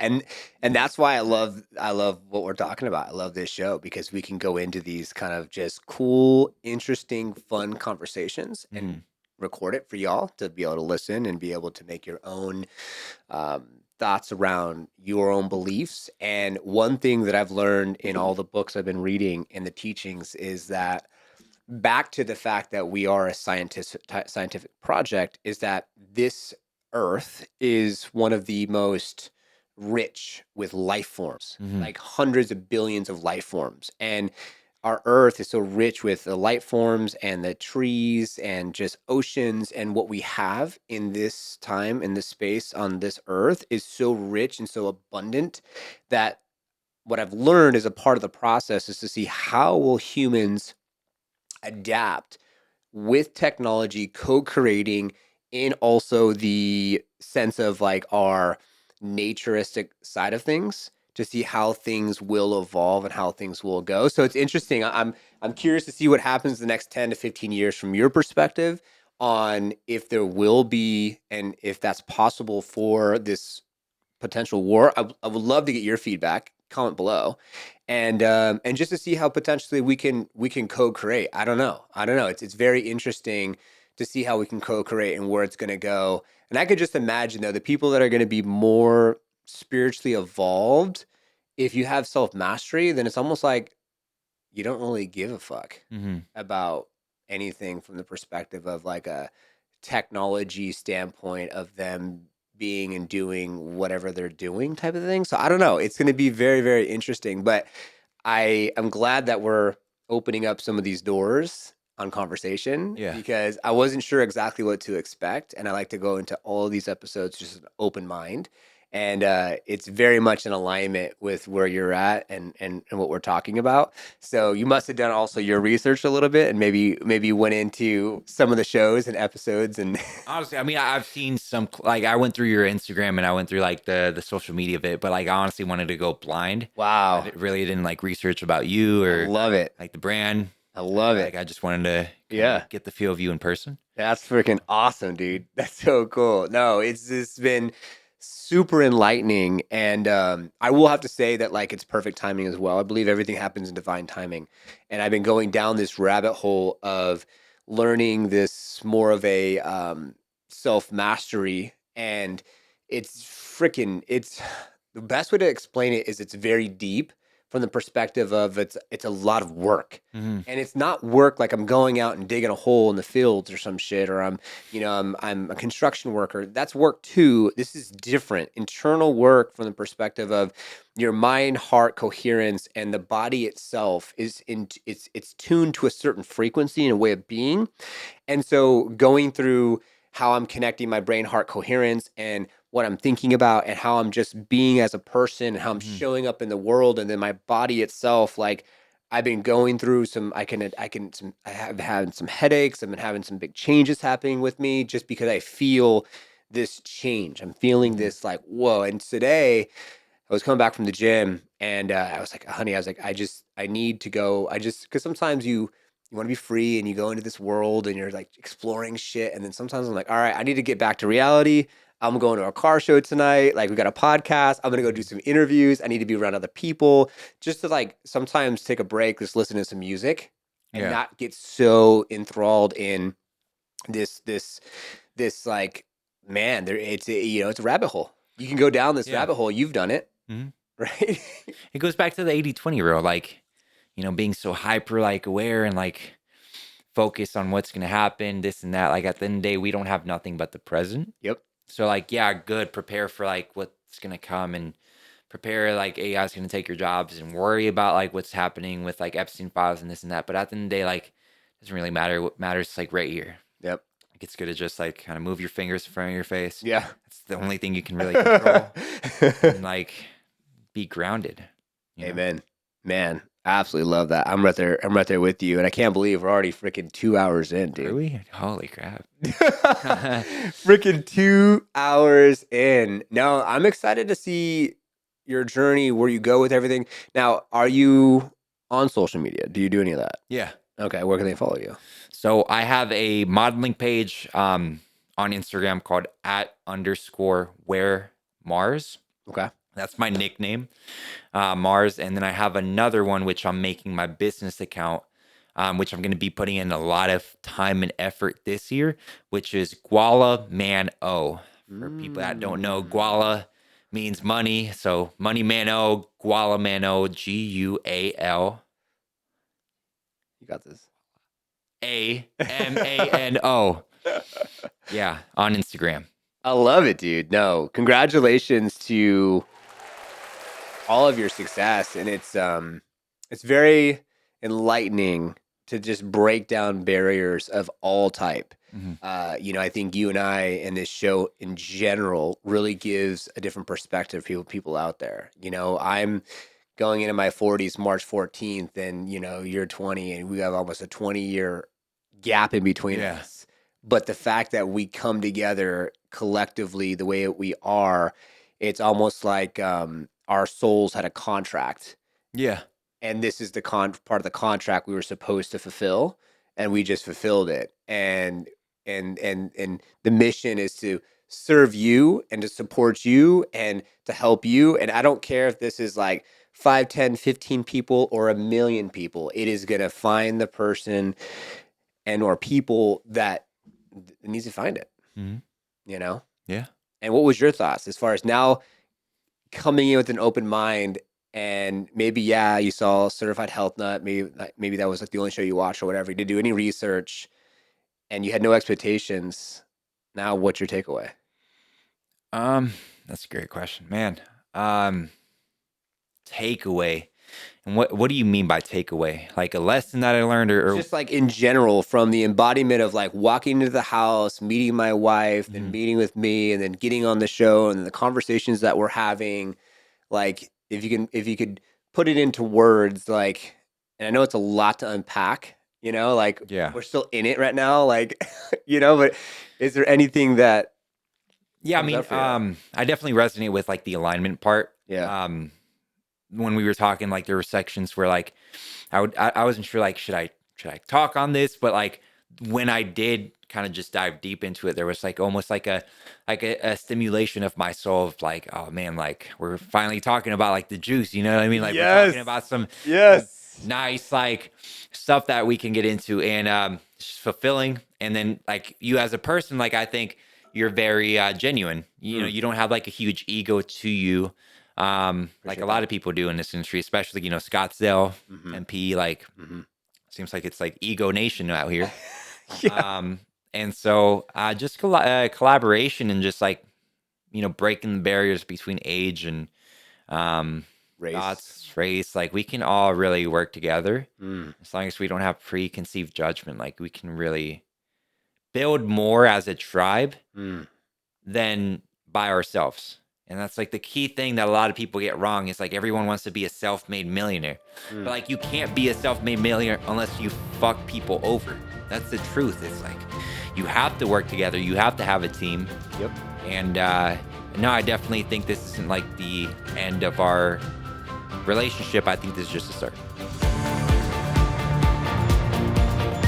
Thank you for watching today's episode of the Liftoff Experience, as it is our intention to be able to help you have more liftoff in your life, personally, professionally, and spiritually. That's why we bring on amazing individuals and amazing episodes to be able to help you do as such. New episodes come out every single Saturday. Make sure to subscribe, hit the notification bell, comment below with one thing that you took away from the episode. And if you have a compelling story that you wish to share and you want to come to Phoenix, Arizona, Gilbert, Arizona specifically, to our recording studio, we'd love to have you on an episode. And a big thank you to Liftoff Agent, who does the thumbnail, writes the copy, does all the content for our show behind the scenes. That's all I do, is find guests, point and shoot, and have a good time. So thanks so much to Liftoff Agent team. Thank you so much for staying to the end of the episode, and just do us a favor and like, subscribe, give us your feedback so we can get this out to more individuals. And of course, you can share this with someone else that you think that should see it, because at the end of the day, we all have to help each other and serve each other to have more liftoff. And now, our YouTube channel, you can go ahead and see all of our other videos. If you're listening to this, just go to the Liftoff Experience on YouTube. And if you're watching this, then you can see on the screen that we have lots of episodes that you can take a look at and you can watch today to be able to go deeper with different subject matters to help you have more liftoff in your life. Thank you so much for your time. I appreciate you. God bless. We'll see you all on the next one.